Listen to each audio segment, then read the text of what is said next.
Salam jumpa sahabat Oase Rohani Katolik yang terkasih dimanapun Anda berada saat ini. Kembali menjumpai Anda semua melalui Oase Rohani Katolik, di mana perjumpaan kita pada hari ini dengan gereja merayakan pesta Yesus menampakkan kemuliaannya. Apa kabarnya Anda semua sahabat Oase Rohani Katolik? Dan saya berharap Anda semua dalam keadaan yang sungguh sehat, luar biasa, sukacita, dan juga senantiasa penuh dengan pengharapan Tuhan. Dan telah hadir di studio bersama kita semua pada hari ini, yaitu Romo Reynold Agustinus Sombolayuk, OMI.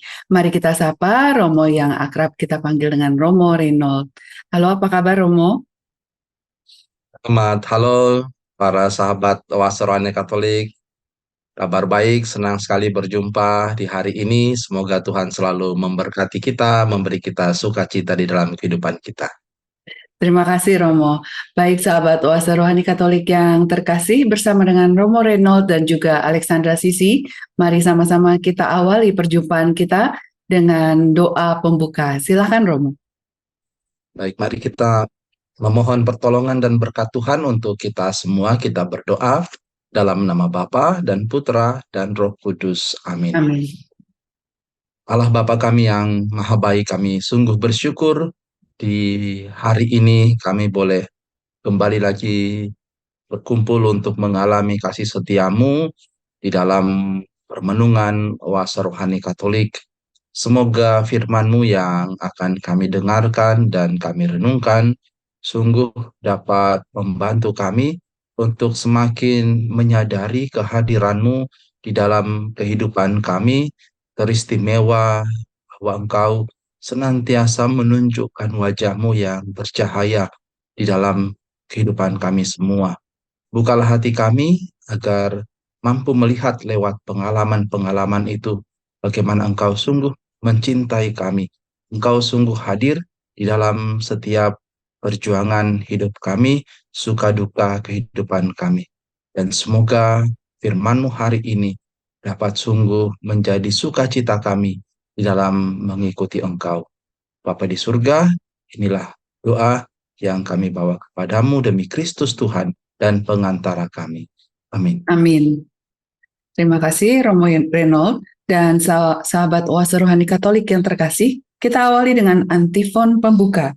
Tiba-tiba turunlah awan yang terang, menaungi mereka, dan dari dalam awan itu terdengar suara yang berkata, "Inilah anak yang kukasihi, kepadanyalah aku berkenan, dengarkanlah dia." Baik, sahabat Oase Rohani Katolik yang terkasih, mari kini kita awali dengan bacaan dari Nubuat Daniel, bab 7 ayat 9 sampai 10, dilanjutkan ayat 13 sampai 14. Aku, Daniel, melihat tahta-tahta dipasang, lalu duduklah yang lanjut usianya. Pakaiannya putih seperti salju, dan rambutnya bersih seperti bulu domba. Tahtanya dari nyala api, roda-rodanya dari api yang berkobar-kobar. Suatu sungai api timbul dan mengalir di hadapannya. Beribu-ribu melayani dia, beratus-ratus ribu berdiri di hadapannya. Lalu duduklah majelis pengadilan dan dibukalah kitab-kitab.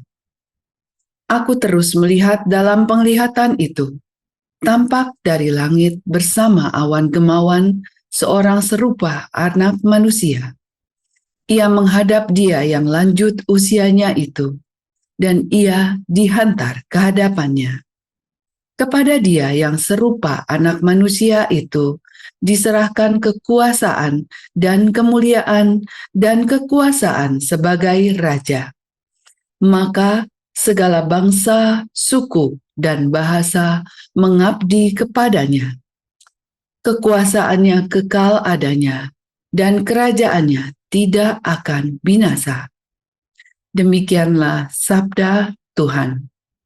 Syukur kepada Allah. Sahabat Oase Rohani Katolik yang terkasih, mari kita tanggapi bacaan dari Nubuat Daniel dengan Mazmur tanggapan dari Mazmur 97. Tuhan adalah Raja, Maha tinggi di atas seluruh bumi. Tuhan adalah Raja Maha Tinggi di atas seluruh bumi. Tuhan adalah Raja, biarlah bumi bersorak-sorai. Biarlah banyak pulau bersuka cita. Awan dan kekelaman ada di sekelilingnya. Keadilan dan hukum adalah tumpuan tahtanya. Tuhan adalah Raja Maha Tinggi di atas seluruh bumi. Gunung-gunung luluh laksana lilin di hadapan Tuhan. Di hadapan Tuhan semesta alam. Langit memberitakan keadilannya dan segala bangsa melihat kemuliaannya.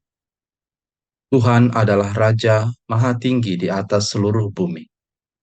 Baik sahabat Oase Rohani Katolik yang terkasih, kini mari kita lanjutkan dengan bacaan dari surat kedua Rasul Petrus bab 1 ayat 16 sampai 19. Saudara-saudara, kami tidak mengikuti dongeng-dongeng isapan jempol manusia. Ketika kami memberitakan kepadamu kuasa dan kedatangan Tuhan kita, Yesus Kristus sebagai Raja, tetapi kami adalah saksi mata dari kebesarannya. Kami menyaksikan bagaimana Ia menerima kehormatan dan kemuliaan dari Allah Bapa ketika suara dari Yang Maha Mulia datang kepadanya dan mengatakan, "Inilah anak yang kukasihi, kepadanyalah aku berkenan." Suara itu kami dengar datang dari surga, ketika kami bersama-sama dengan Dia di atas gunung yang kudus. Dengan demikian, kami makin diteguhkan oleh firman yang telah disampaikan oleh para nabi.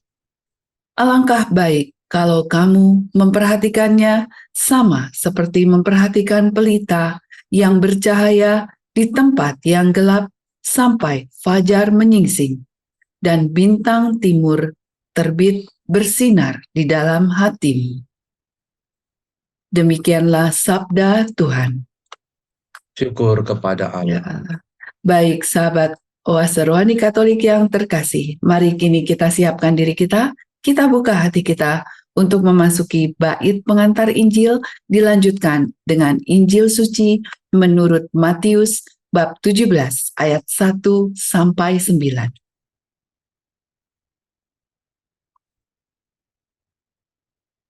Haleluya, haleluya.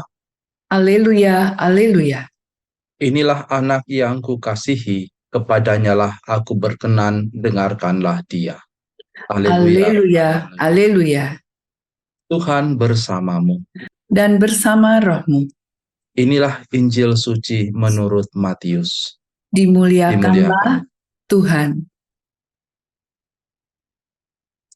Sekali peristiwa, Yesus membawa Petrus, Yakobus, dan Yohanes saudaranya, dan bersama-sama mereka ia naik ke sebuah gunung yang tinggi.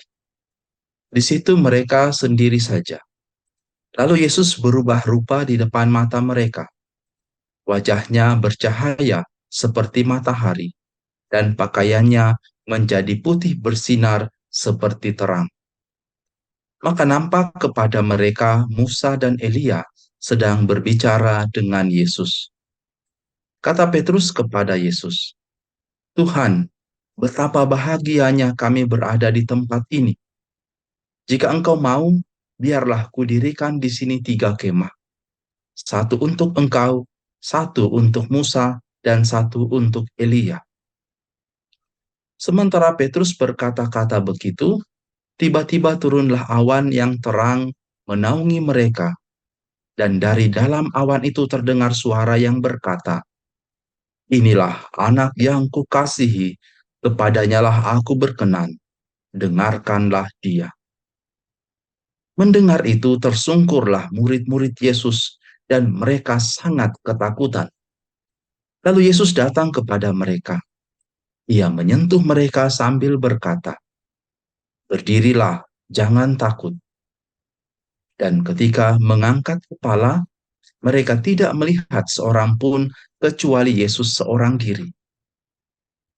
Pada waktu mereka turun dari gunung, Yesus berpesan kepada mereka, Jangan kamu ceritakan penglihatan itu kepada seorang pun sebelum Anak Manusia dibangkitkan dari antara orang mati. Demikianlah sabda Tuhan. Terpujilah Terpujilah Kristus. Baik sahabat Oase Rohani Katolik yang terkasih, demikianlah Injil Suci menurut Matius bab 17 ayat 1 sampai 9. Baik, Romo Renold, kiranya kita awali dulu dengan permenungan inspirasi rohani yang bisa kami dapatkan dari bacaan pertama dan kedua ya Romo. Baik, ya. Baik, kira-kira apa yang ingin disampaikan Romo dari nubuat Daniel yang telah tadi kita hayati bersama? Ya, baik Ibu Sisi dan sahabat kuasa rohani Katolik. Firman Tuhan yang kita dengarkan dari nubuat Daniel sangat erat kaitannya dengan pesta penampakan Tuhan yang kita rayakan hari ini, ya. Tuhan yang mengalami transfigurasi, Tuhan yang mengalami perubahan wajah di hadapan murid-muridnya. Dan kalau kita mendengar tadi di dalam nubuat Daniel, kita selalu mendengar kata anak manusia. Ya, dan kita tahu bahwa Yesus juga selalu mengucapkan dalam kata-katanya, dalam sabdanya, anak manusia. Dan anak manusia yang dimaksud oleh Yesus ketika ia berkata anak manusia tidak lain adalah mengacu pada dirinya sendiri. Dan itu mengingatkan kita kembali, mengingatkan para murid, mengingatkan gereja bahwa kata ini sudah muncul sebelumnya di dalam kitab Perjanjian Lama, khususnya di dalam kitab Nabi Daniel. Dan di situ dengan indah dikisahkan bagaimana peristiwa transfigurasi ini sebenarnya sudah dinubuatkan Daniel di dalam penglihatannya. Ia berkata, "Ku Daniel melihat tahta dipasang, lalu duduklah yang lanjut usianya, pakaiannya putih seperti salju, rambutnya bersih seperti bulu domba, dan seterusnya." Kita bisa melihat di sini ada kaitan yang sangat erat antara kisah Perjanjian Lama dan Perjanjian Baru. Yesus adalah pemenuhan, perwujudan dari ramalan yang diberikan oleh Tuhan, dari janji yang diberikan oleh Tuhan kepada para nabi. Dan itu juga yang menjadi semakin menguatkan bahwa Yesus inilah adalah Mesias yang dijanjikan. Hanya memang paham Mesias yang dimiliki oleh para murid dan orang Israel pada waktu itu berbeda dengan yang dibawa oleh Yesus, karena memang pemahaman tentang Mesias ini sangat beragam di antara orang Israel. Maka itu ketika kita mendengar Injil tadi, dia melarang murid-murid untuk menceritakan itu supaya tidak terjadi salah paham, tidak terjadi kekacauan. Karena jelas Yesus menyadari bahwa paham mesianik yang ia bawa adalah salah satu paham yang berbeda dengan pemikiran orang Yahudi. Ia lebih membawa paham mesianik yang diwartakan oleh Nabi Yesaya tentang menderita. Ia berbeda, yang tidak terlalu populer pada waktu itu. Maka kembali lagi, secara singkat kita bisa mengatakan apa yang kita dengarkan hari ini semakin menguatkan iman kita bahwa Yesus juru selamat kita dan ia sungguh-sungguh Allah yang benar, yang disaksikan oleh Petrus seperti yang ia sampaikan sendiri di dalam suratnya, ya, dalam surat kedua Rasul Petrus tadi kita mendengar ia memberikan kesaksian itu. Dia mengatakan kami tidak mengikuti dongeng-dongeng isapan jempol manusia. Jadi apa yang disampaikan bukan mitos, bukan legenda, bukan cerita pengantar tidur, tapi sungguh-sungguh adalah kisah yang mereka alami, pengalaman hidup mereka. Ya, dan itu ia wartakan supaya orang lain juga mengalami hal yang sama, mengalami keselamatan yang sama. Dia mengatakan bahwa Petrus di situ menyaksikan bagaimana Yesus menerima kehormatan, kemuliaan dari Allah Bapa. Dan bahkan ada suara yang berkata, "Inilah anak yang kukasihi kepadanya lah aku berkenan. Petrus kembali menegaskan pengalaman yang dia alami bersama dengan Yohanes dan Yakobus di atas Gunung Tabor itu. Kiranya itu menjadi sekali lagi menjadi kekuatan kita, menjadi penyemangat kita sebagai murid-murid Tuhan Yesus. Demikian, Baik, sahabat. baik Romo. Ya, jadi pada hari ini di mana gereja merayakan pesta Yesus menampakkan kemuliaannya ini sungguh amat harus disyukuri dan juga menjadi sesuatu yang menjadi nafas kita begitu ya Romo. Betul sekali, betul Ya. sekali. Nah, bagaimana Romo untuk supaya pada saat ini di masa sekarang ini kami itu bisa membawa pengalaman hidup yang dialami baik oleh nubuat Daniel maupun juga bagi Petrus sendiri begitu sebagai pengalaman hidup, yaitu yang untuk diwartakan tadi bahwa mengalami sendiri apa yang dilihat Yesus menampakkan kemuliaannya itu, supaya kami ini setiap sehari ini dalam masa-masa sekarang ini juga bisa membawa nafas itu, Romo.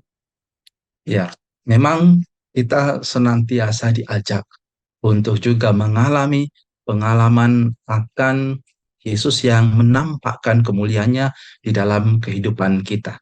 Dan itu hanya bisa terjadi kalau ada keterbukaan dari pihak kita untuk menerima rahmat Tuhan, untuk sungguh-sungguh melihat bahwa setiap peristiwa hidup kita itu adalah peristiwa iman. Tidak hanya peristiwa yang berlalu begitu saja, rutinitas yang berlalu begitu saja. Tetapi seringkali, entah sadar atau tidak, di dalam peristiwa-peristiwa kecil, kita mengalami Allah yang menampakkan kemuliaannya dalam perjumpaan kita dengan orang lain, dalam pengalaman kita sehari-hari. Paus Fransiskus mengajak kita untuk itu. Dia mengatakan, mari kita melihat terang kemuliaan Tuhan di wajah saudara-saudari kita. Dan tentunya sekali lagi ini bisa terjadi kalau ada keterbukaan dari pihak kita untuk melihat peristiwa hidup itu tidak hanya dari sekedar peristiwanya belaka, tetapi mau merefleksikan, merenungkan bahwa Tuhan hadir di situ. Ya, kiranya Romo peristiwa yang kira-kira menginspirasi begitu ya, yang terkait dengan tadi kemuliaan Yesus menampakkan kemuliaannya. Nah, ini dalam peristiwa sehari-hari tentu saja biasanya tuh banyak yang berpikir bahwa saya harus melihat peristiwa yang luar biasa begitu. Padahal tadi Betul Romo sekali. katakan dari peristiwa kecil seperti apa saja, Romo. Ya, perjumpaan dengan orang-orang bahkan termasuk orang yang kita kenal, orang asing, ya, siapapun itu, ketika kita mencoba untuk merenungkan lebih dalam, Tuhan seringkali berbicara lewat mereka. Ya, asalkan kita mau berhenti sejenak, mau merenung sejenak, mau menyadari di mana kehadiran Tuhan atau apa yang ingin Tuhan sampaikan. Kalau kita sudah terbiasa, maka dengan sendirinya kadang-kadang kita bisa mengalami itu. Ya, bahwa ada cara spontan, ada kadang-kadang kita mengalami dicerahkan, tiba-tiba mengalami, wah, pengalaman-pengalaman istilahnya mereka, pengalaman yang mencerahkan, pengalaman yang kita merasa Tuhan sungguh-sungguh dekat sekali berbicara. Ya, ketika misalnya sebagai contoh kita berjalan atau kita berjumpa dengan orang, lalu kita mengalami ketergerakan hati. Tiba-tiba ada perasaan tertentu yang muncul di hati kita. Tiba-tiba ada ide tertentu yang muncul di dalam pikiran kita. Ya, sesuatu yang bernuansa kebaikan, nilai-nilai kebaikan, nilai-nilai kebenaran. Itulah kehadiran Tuhan. Apalagi kalau pengalaman itu dapat sungguh menguatkan kita dan meyakinkan kita bahwa Tuhan hadir. Tuhan tidak diam, Tuhan tidak, istilahnya tidak tidur, tetapi Tuhan sungguh menyertai kita. Iya. Bagaimana Romo kira-kira menajamkan gitu ketergerakan hati kita supaya bisa seirama gitu dengan apa yang dilakukan oleh atau diteladankan oleh Yesus. Jadi supaya mengasah begitu Romo. Mungkin kan kadang-kadang hati nurani ini juga em, kadang-kadang dibelokkan gitu ya Romo dengan Betul sekali. kegiatan. Iya, nah itu bagaimana menajamkan ketergerakan hati tadi Romo. Kita bisa melakukannya pertama-tama di dalam doa. Kita persoalannya kadang-kadang kita sibuk Mhm. dengan doa-doa yang kita banyak membaca, kita doa-doa yang bersifat kita aktif ya, kita aktif melakukan sesuatu membaca atau mengulangi kata-kata doa, tetapi kita jarang untuk berdoa dengan hening, dengan diam dan Ya. membiarkan Tuhan yang berbicara, membiarkan pengalaman kita yang berbicara. Kadang-kadang ini saya rasa sangat penting ketika kita mencoba untuk merefleksikan kehidupan kita. Karena seringkali dengan merefleksikan kehidupan kita, kita bisa mengambil makna, mengambil inti dari pengalaman itu. Karena kadang-kadang seringkali pengalamannya sama, tetapi makna, nilai-nilai yang kita ambil bisa berbeda. Dan ini yang sangat penting dan itu hanya bisa terjadi kalau kita mau untuk duduk, untuk diam, untuk berhenti sejenak, dan merenungkan bertanya di dalam hati kita, Tuhan ingin berbicara apa kepada saya? Kata Mhm. pertanyaan ini sangat bagus sebenarnya, karena ini kemudian memicu, mengingatkan kembali akan pengalaman-pengalaman itu, dan pengalaman itu akan berbicara dengan sendirinya. Ya, pengalaman menjadi cermin bagi kita untuk melihat diri kita, untuk melihat kehadiran Tuhan dalam hidup kita. Iya, tadi Romo katakan bahwa tadi kita bisa berdoa dengan hening diam gitu ya, diam Betul hening. sekali, Itu Sisi. lumayan, boleh dikata lumayan cukup sulit kali bagi orang-orang sekarang ini ya Romo, karena Benar sekali, Bu tadi Sisi ya. kesibukan yang non-stop begitu, aktivitas yang tak henti dan kadang orang berkata 24 jam saja kurang rasanya. Ya, Nah, ya, ya. apa sih Romo kira-kira arahan bagaimana supaya kita bisa duduk diam dan kadang-kadang itu sulit juga Romo. Baru 1-2 menit mungkin ya udah nggak betah. Dan apa biasanya juga dalam berdoa kayaknya rasanya banyak juga mungkin yang dari kami itu mengalami bahwa kita lebih banyak berbicara dan berbicara terus. Benar sekali. Maka itu tadi, seperti yang saya katakan, Hmm. kalau kita Ya. memang diam, hening, tanpa mungkin berpikir apa-apa, kosong, bingung mau ngapain, memang lalu kemudian kita akan mengalami bahwa kita akan mungkin langsung mengantuk, langsung Ya. capek, dan sebagainya, ya. Sehingga kita tidak merasa nyaman.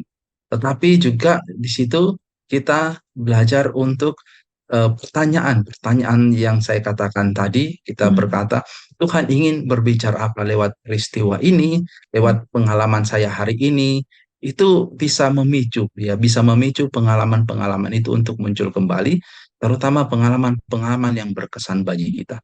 Dan dari situ saya yakin akan bisa melihat ya sabda Tuhan, kehendak Tuhan di dalam kehidupan kita. Ya.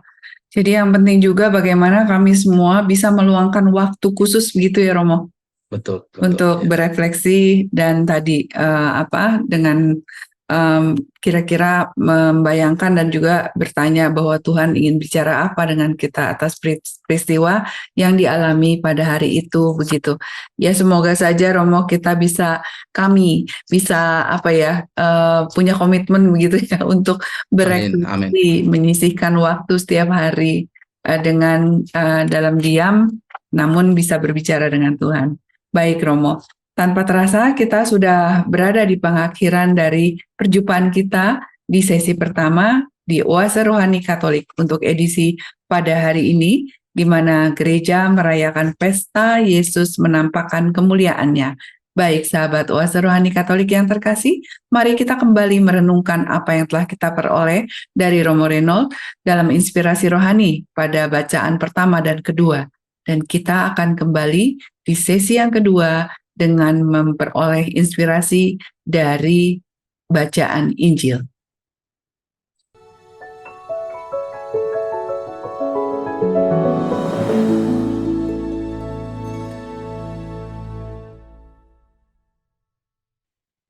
Sahabat Oase Rohani Katolik yang terkasih, kembali kita berjumpa di sesi kedua, di mana pada Oase Rohani Katolik pada hari ini, gereja merayakan pesta Yesus menampakkan kemuliaannya, dan masih bersama dengan Romo Reynold Agustinus Sombolayuk OMI, bersama dengan Alexandra Sisi.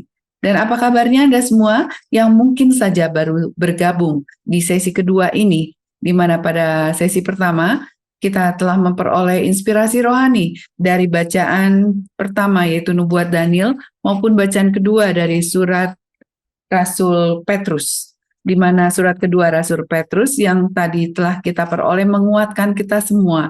Namun kiranya mungkin Anda yang baru bergabung bisa memperoleh kembali kesimpulannya. Silakan Romo Reynold kiranya bisa memberikan kesimpulan singkat dari inspirasi di sesi pertama, Romo. Dari sesi pertama tadi, kita diajak untuk sungguh-sungguh menyadari bahwa Tuhan Yesus adalah Sang Mesias yang dinubuatkan, Sang Mesias yang sudah dijanjikan sejak zaman para nabi. Dan itu kemudian terwujud, terpenuhi di dalam perjanjian baru, di dalam pribadi Yesus. Dan kita sampai saat ini juga mengalami perjumpaan dengan Yesus, mengalami wajah kemuliaan Yesus di dalam kehidupan kita sehari-hari, asalkan kita mau melihat peristiwa hidup kita, mau duduk, mau diam sejenak, mau bertanya di dalam hati kita, Tuhan ingin berbicara apa lewat peristiwa saya hari ini. Dan saya yakin pertanyaan itu dapat menimbulkan atau memunculkan pengalaman-pengalaman yang berkesan.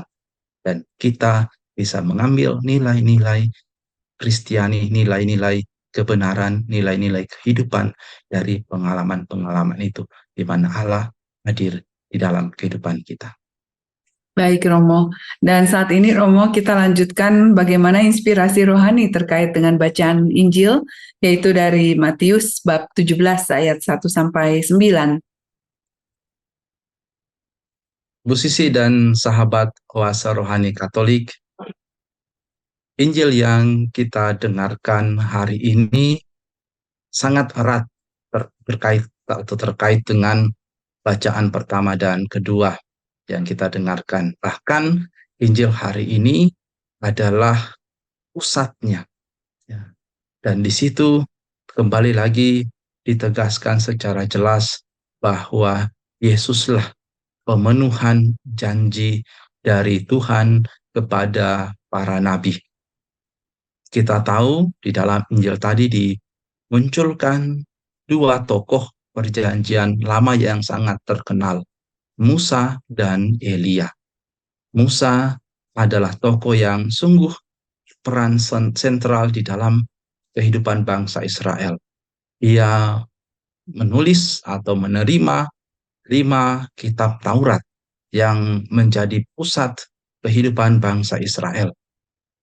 Dia membawa bangsa Israel keluar dari perbudakan Mesir. Maka jelas sekali Musa bisa dikatakan sebagai nabi atau pemimpin bangsa Israel yang sangat disegani, dihormati. Dan Elia adalah salah satu nabi yang sangat luar biasa. Ia mewakili tokoh para nabi dari nabi-nabi yang lain. Ia hadir untuk menunjukkan lagi kaitan antara perjanjian lama dan perjanjian baru. Ada Musa sebagai perwakilan dari kitab Taurat, ada Elia sebagai perwakilan dari para nabi, dan Yesus sendiri yang menjadi pemenuhan janji itu. Kita sekali lagi diingatkan bahwa Yesus sungguh-sungguh Allah yang benar, juru selamat yang benar. Dan inilah yang menjadi kekuatan kita, menjadi semangat dan penghiburan kita. Ya, baik Romo. Ini menarik sekali Romo tadi. Romo sampaikan kedua tokoh yang mendampingi Yesus, yaitu terpilih Nabi Musa dan Nabi Elia. Nah, tadi Nabi Musa mewakili begitu ya dari kitab Taurat begitu ya Romo. Dan Nabi Elia mewakili para nabi. Nah, ini sebenarnya apa yang ingin disampaikan Tuhan dengan menghadirkan dua tokoh ini Romo? Ya, Tuhan ingin menunjukkan bahwa Yesus bukan tokoh yang tiba-tiba hadir. Ya, tokoh yang tiba-tiba muncul tanpa ada keterkaitan. Tetapi Yesus sendiri adalah pemenuhan janji itu. Yang tentu memang sampai sekarang ada banyak penafsiran orang Yahudi, makanya mereka tidak percaya. Ya, tetapi kita sebagai murid-murid Tuhan Yesus, ya, para rasul sendiri yang sebenarnya juga orang-orang Yahudi, Paulus yang juga orang Yahudi, sungguh-sungguh mengalami keterkaitan ini, relasi ini, bahwa Yesus sungguh-sungguh adalah pemenuhan janji Tuhan. Dia adalah nabi atau Mesias yang dinubuatkan. Dan kita lihat hari ini kaitan itu antara perjanjian lama, kitab Nabi Daniel juga menunjukkan itu, dan juga perjanjian baru di mana Musa dan Elia hadir. Ya, lalu yang menarik juga yang tadi sempat disinggung di sesi pertama, Romo, terkait dengan pengakhiran dari penutup Injil Matius ini, di mana Yesus berpesan supaya jangan menceritakan gitu ya, memberitahu kepada orang-orang. Padahal di samping di sisi lain itu kan Petrus juga dengan pengalaman hidupnya tadi mewartakan begitu. Nah, ini bagaimana kedua hal ini, Romo? Ya, benar sekali. Memang Yesus melarang para murid untuk menceritakan. Tujuannya supaya tidak terjadi kekacauan. Karena Yesus sendiri menyadari bahwa mindset orang-orang Yahudi pada waktu itu tentang Mesias kebanyakan adalah sebagai pembebas, dan pembebas dari penjajah yang waktu itu ya jelas orang atau bangsa Romawi. Sehingga tokoh Mesias yang umumnya dibayangkan oleh orang-orang Yahudi adalah sebagai tokoh Mesias politik.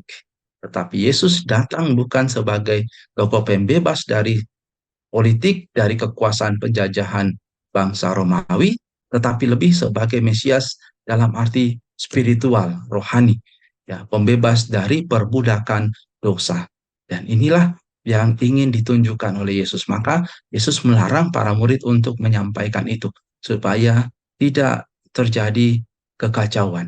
Dan itu juga baru sungguh-sungguh dipahami oleh para murid setelah peristiwa wafat dan kebangkitan Yesus. Sebelumnya juga para murid tidak sungguh-sungguh bisa memahami.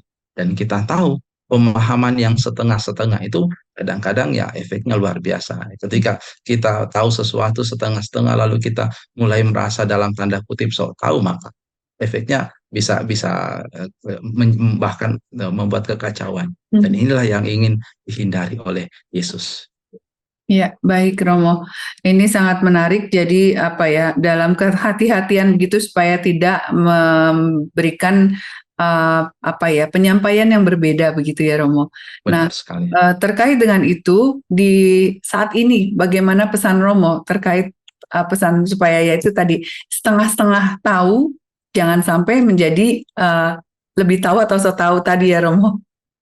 Benar sekali. Memang yang menarik kita bisa terima hari ini, khususnya dari Injil, adalah bagaimana kita senantiasa membuka hati kita, membuka pikiran kita, ya, memiliki yang namanya growth mindset, ya, pemikiran yang selalu berkembang, yang selalu terbuka, bukan fixed mindset yang kalau kita sudah tahu itu seolah-olah sudah nggak bisa lagi diubah, ya itu sudah benar, itu sudah pasti, ya kita nggak mau lagi kalau ada hal-hal baru, kita tidak mau berkembang. Ya, kita belajar dari Injil hari ini, dari firman Tuhan hari ini untuk senantiasa terbuka kepada rahmat Tuhan, kepada pengalaman kita, bagaimana Tuhan hadir di dalam pengalaman itu. Dan saya yakin dengan keterbukaan itu, kita akan semakin mengalami pertumbuhan iman, kembangan iman.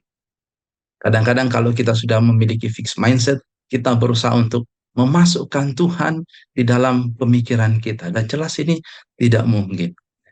Kita belajar dari para murid sendiri yang membiarkan diri mereka dibentuk oleh Tuhan. Sehingga mereka jelas mengalami perubahan pola pikir dari Yesus yang adalah mesianis politik menjadi Yesus sebagai sungguh-sungguh juru selamat yang membawa mereka keluar dari perbudakan dosa yang jauh lebih luas dari masalah politik, tetapi masalah keselamatan, kehidupan kekal. Baik Romo. Nah kemudian Romo dikaitkan dengan pada tahun ini kan kita juga memasuki tahun kedua dari 5 ajaran sosial gereja, yaitu betul bagaimana sekali. terkait dengan kesejahteraan bersama. Nah, Bersama ini ya. bagaimana Romo? Ya, jelas dengan kesejahteraan bersama yang kita upayakan hari ini, kita diajak untuk tidak hanya melihat keselamatan itu sebagai keselamatan pribadi. Ya, memang kesejahteraan bersama seringkali kita bisa lihat dalam konteks ekonomi, ya, tentang kesejahteraan, tentang kemakmuran. Tetapi poinnya sama, bahwa jangan hanya saya yang bertumbuh sendiri, saya yang selamat sendiri, tetapi juga orang-orang di sekitar saya. Maka kesejahteraan bersama menekankan juga kepedulian. Kita mau terlibat, apa yang dapat saya bantu kepada orang lain, apa yang saya dapat berikan, termasuk juga apa yang bisa orang lain berikan kepada saya. Dan ini juga menjadi pesan dari pesta Yesus menampakkan kemuliaannya, di mana kita melihat wajah Tuhan di dalam diri sesama kita. Kita tidak bisa melihat wajah Tuhan di dalam diri kita, kecuali kalau kita menjadi orang yang narsis. Ya, karena kita hanya bisa melihat itu dengan kalau ada kaca. Tetapi kita bisa melihat wajah Tuhan di dalam diri sesama kita.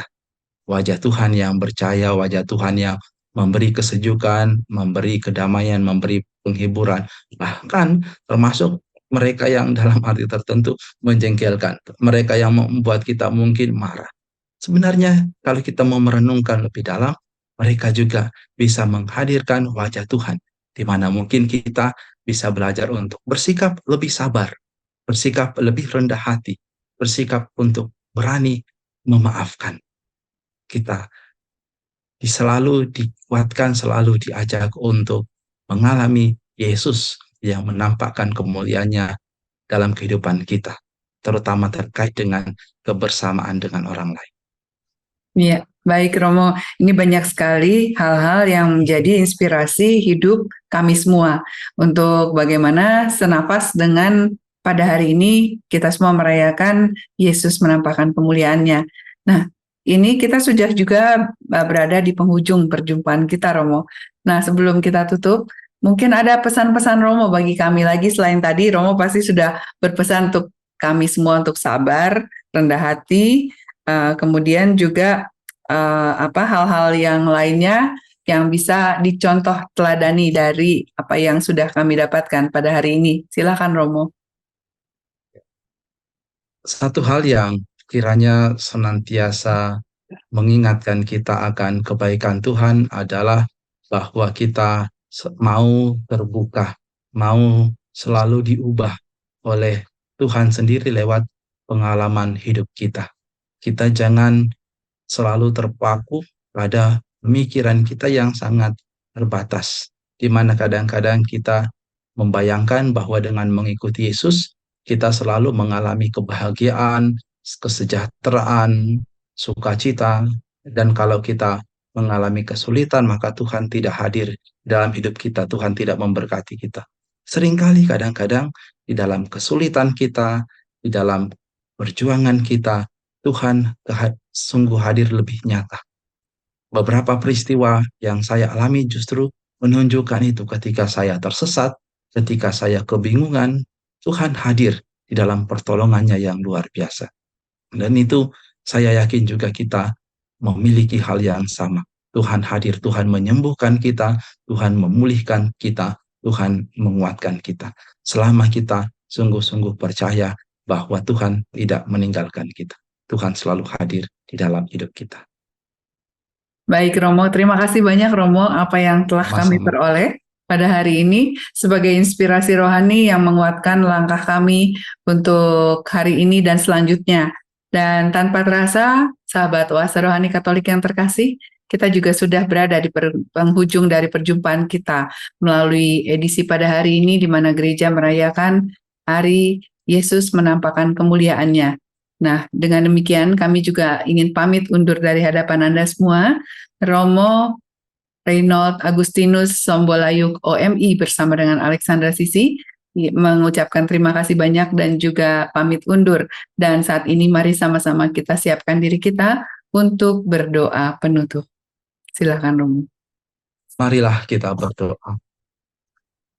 Allah yang bertahta di dalam kerajaan surga, kami boleh bersyukur pada hari ini Engkau kembali mengingatkan kami akan kasih-Mu yang luar biasa. Engkau memberikan putramu untuk menjadi juru selamat kami, untuk membebaskan kami dari perbudakan dosa dan membawa kami kepada keselamatan, kepada kemerdekaan sejati anak-anak Allah. Semoga kami selalu mengalami kemerdekaan itu di dalam hidup kami untuk mencintai Engkau dan mencintai sesama. Dan semoga kami selalu menemukan wajah Kristus yang bercahaya di dalam diri sesama kami, di dalam pengalaman hidup kami sehari-hari. Dan kami sungguh menyadari bahwa Engkau hadir di dalam hidup kami. Engkau selalu menyertai perjuangan hidup kami di dalam suka dan duka. Kami mohon berkat-Mu senantiasa ya Tuhan, untuk segala rencana kami, untuk keluarga kami, untuk kami yang mungkin berada di dalam kesulitan, di dalam kebingungan, di dalam persoalan hidup yang berat. Semoga kami tetap terbuka dan tetap percaya bahwa Engkau tidak meninggalkan kami, bahwa Engkau selalu hadir, Engkau mau membantu kami, Engkau menemani, bahkan Engkau menguatkan kami dengan segala cara yang Engkau miliki. Dan kiranya Engkau senantiasa memberkati kehidupan kami, yang kami serahkan selalu ke dalam penyelenggaraan kasih-Mu. Allah yang Maha Kuasa, berkatilah kami semua. Tuhan bersamamu Dan dan bersama bersama. rohmu. Semoga Allah yang Maha Kuasa memberkati saudara-saudari sekalian, Bapa dan Putra dan Roh Kudus. Amin. Terima kasih banyak Romo Reynold. Dan Sama-sama. ya, kami semua berdua pamit undur dari hadapan Anda semua, sahabat Oase Rohani Katolik yang terkasih, dan selamat beraktivitas dengan penuh kasih. Tuhan memberkati.